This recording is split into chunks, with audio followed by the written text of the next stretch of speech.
As we enter the centennial years of the conflict between Armenians and the Ottoman Empire during World War I, Armenians have renewed demands for land reparations and official recognition of the alleged genocide. Meanwhile, Turks maintain that there's another side of the story that goes untold, or worse, ignored.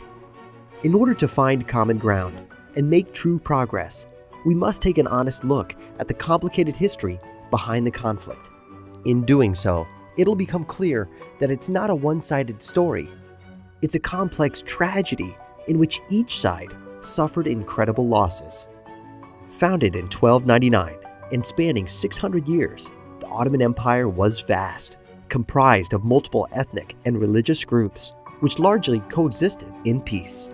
But as the empire began to weaken in the 19th century, European nations saw an opportunity to gain new territory.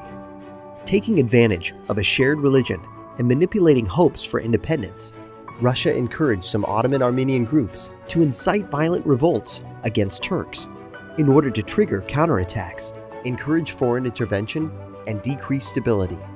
Starting in 1894, Armenian groups attacked several cities across Anatolia, triggering a deadly cycle of massacre and retaliation that cost thousands of Muslim and Armenian lives. The situation was escalated further by the onset of war.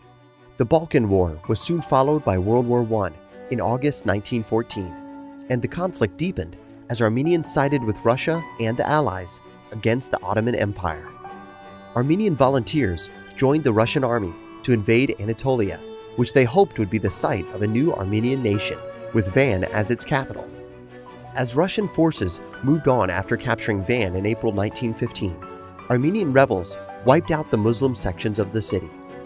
Facing open revolt, Muslim rulers relocated many Armenians outside the war zone, declaring that while they would protect peaceful citizens, they were determined to defend their cities and defeat the rebels. In summer 1915, following a successful counterattack by the Turks, Russia withdrew its forces from Anatolia. Many Armenians, fearing reprisal, retreated to the Russian Empire. Tragedy continued during these migrations from the Ottoman homeland as many Armenians died of war, starvation, exposure, or disease. The violence continued. In late 1915, the Russian army, now led by Grand Duke Nicholas, retook cities in eastern Anatolia with the help of Armenian citizens who knew the area, and once again, innocent Muslims were targeted. But an unexpected turn was soon to come. In March 1917, the Socialist Bolshevik Party took control of Russia and signed an armistice with the Ottomans. Most Russian soldiers in eastern Anatolia deserted, leaving a small Armenian force to hold the territory.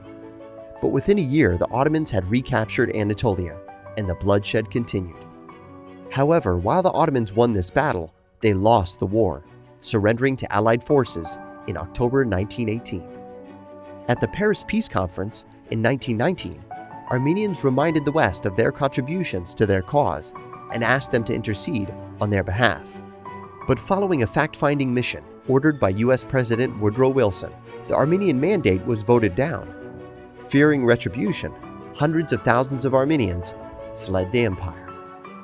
In 1920 and 1921, a series of treaties were signed which would end the violence between Turkey and Armenians. And finally, in August 1924, the Treaty of Lausanne was signed in Switzerland.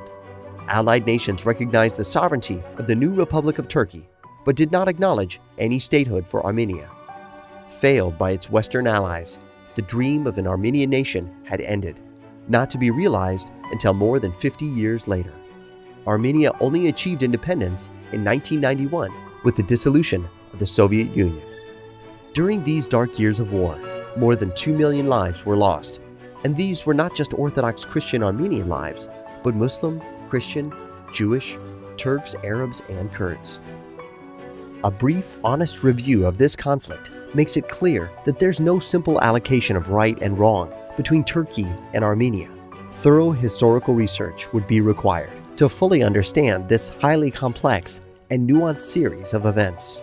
In order to heal the deep wounds on every side, this complex history must be examined with clear eyes and hearts.